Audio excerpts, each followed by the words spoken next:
નમસ્કાર મિત્રો, અમારા નવા વિડીયોમાં આપ સૌનું હાર્દિક સ્વાગત છે। તો આજે આપણે વાત કરીએ 50 વર્ષના નાટક કલાકાર સાથે રાત્રે બનેલ ઘટના વિશે।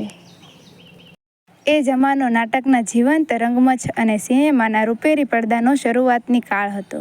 તે વખતે કલાકારો પાત્રને ભજવતા નહીં, પણ પાત્રની અંદર પોતાની જાતને ઓગાળી નાખતા। એવા જ એક કસાયેલા કલાકાર એટલે પરમેશ્વર નાયક।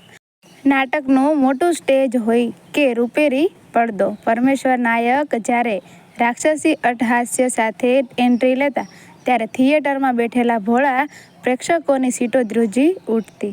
એમની મોટી લાલ આંખો, પહાડી અવાજ અને ચહેરા પરના ક્રૂર ભાવો એ હંમેશા ખલનાયક વિલનનો જ રોલ ભજવતા। એ પડદા પર એટલી સચોટતાથી પાપ અને જુલમ આચરતા કે સિનેમા હોલમાંથી બહાર નીકળતી વખતે લોકો એમના નામ પર થૂંકતા। પણ એ ભોળા જમાનાની કરુણતા તો જુઓ।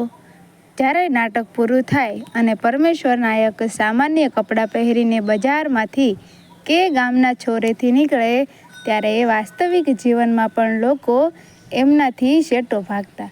કોઈ શાકભાજીવાળો એમને વજનમાં ઓછું આપતો, તો કોઈ માવડી પોતાના નાના છોકરાને એમને જોઈને ઘરમાં છુપાવી દેતી।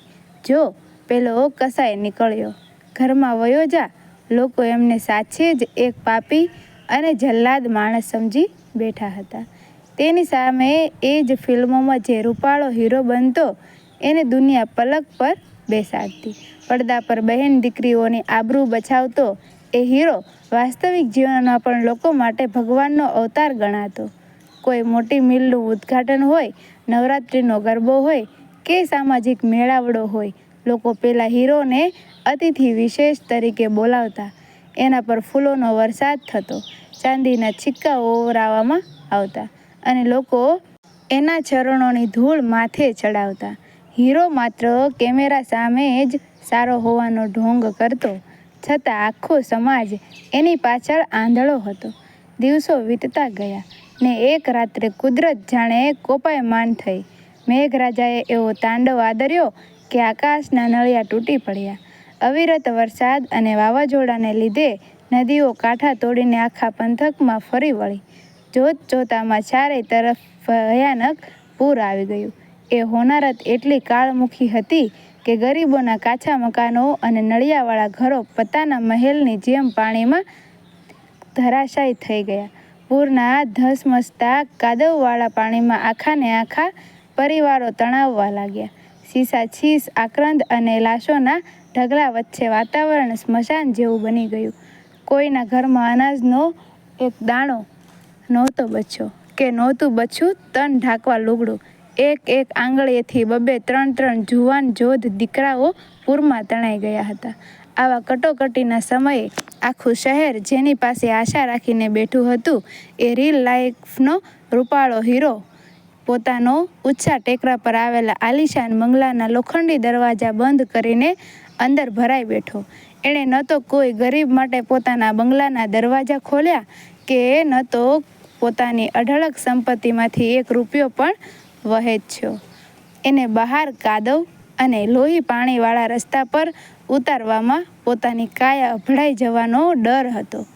એનો અસલી મુખોટો કાચની જેમ તૂટી ગયો હતો, પણ એ જોવા બહાર કોઈ બચ્ચું નહોતું। પણ જે માણસને દુનિયા ખલનાયક સમજીને દર રાખતી હતી, એ પરમેશ્વર નાયકથી આ વગડાનો વિલાપ સહન ન થયો। પડદા પર રાક્ષસ બનનારો એ કલાકાર અંદરથી સાક્ષાત પરમેશ્વર જેવો કોમળ અને કરુણાથી ભરેલો હતો।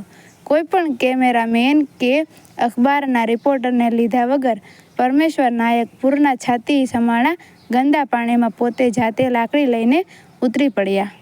એમણે પોતાની આખી જિંદગીની કમાણી, જેટલી પણ તિજોરીમાં લક્ષ્મી હતી, એ બધી ગરીબો માટે ખુલ્લી મૂકી દીધી। પરમેશ્વર નાયક પોતે પાણીમાં તરીને છાપરા પર ફસાયેલા ભૂખ્યા છોકરાઓને પોતાના ખભે બેસાડીને સલામત સ્થળે લાવવા લાગ્યા। એમણે આખા પંથક માટે અનાજના કોથળાઓના કોઠાર ખોલી નાખ્યા। રાત દિવસ જોયા વગર, પગમાં કાચ વાગે કે પથ્થર, એ માણસ લોહી લુહાણ પગે પણ લોકોને બચાવતો રહ્યો। જે હાથ પડદા પર હીરોનું ગળું દબાવતા દેખાતા હતા. એ જ મજબૂત હાથોએ એ હોનારતમાં હજારો અનાથો, વિધવાઓ અને ભૂખ્યાઓને આંતરડી ઠારી. એ કાળી રાત્રે નકલી હીરો બંગલામાં સંતાયો હતો અને અસલી ખલનાયક રસ્તા પર દેવદૂત બનીને ઊભો હતો. વર્ષો વીતી ગયા, પૂરના પાણી ઉતરી ગયા અને વિનાશ પાછળ જિંદગી ફરી ધબકવા લાગી. આજે સમય સાવ બદલાઈ ગયો છે. બ્લેક એન્ડ વ્હાઇટ પડદો કલર અને ડિજિટલ બની ગયો છે. પણ અફસોસની વાત એ છે કે માણસનો આંધળો સ્વભાવ આજે 50 વર્ષ પહેલાં જેવો હતો એવો ને એવો જ રહ્યો છે. જેણે પૂરમાં પોતાનું બધું જ હોમીને આખા ગામના જીવ બચાવ્યા હતા. એ પરમેશ્વર નાયકને દુનિયા સમય જતાં ભૂલી ગઈ. એમની અંતિમ સફરમાં પણ 4 છાસા માણસો માંડ ભેગા થયા.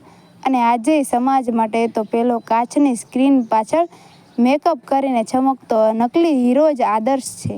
લોકો આજે એના સસ્તા ડાયલોગ્સ પર તાળીઓ પાડે છે, એના ફોટાવાળા ટી શર્ટ પહેરે છે અને એને જ પોતાનો રોલ મોડેલ માને છે. સાચા નાયકો કાદવમાં કમળની જેમ આખી જિંદગી સુગંધ આપીને ધૂળમાં ભળી જાય છે અને દુનિયા કાગળના નકલી ફૂલોને સોનાની ફૂલદાનીમાં પૂજતી રહે છે. પડદા પરના ખલનાયક ઘણીવાર દિલના સાફ હોય છે અને પડદા પરના હીરો ઘણીવાર અંદરથી સાવ ખોખલા હોય છે. પણ આ દુનિયાની રીત અજીબ છે સાહેબ. એ આજે પણ નકલી ચહેરાના મોહમાં અસલી હૃદયને ઓળખવામાં થાપ ખાઈ જાય છે. મિત્રો, વિડીયો ગમ્યો હોય તો વિડીયોને લાઈક કરજો, શેર કરજો અને અમારા આવા જ નવા વિડીયો જોવા માટે અમારી ચેનલને સબસ્ક્રાઈબ કરી દેજો.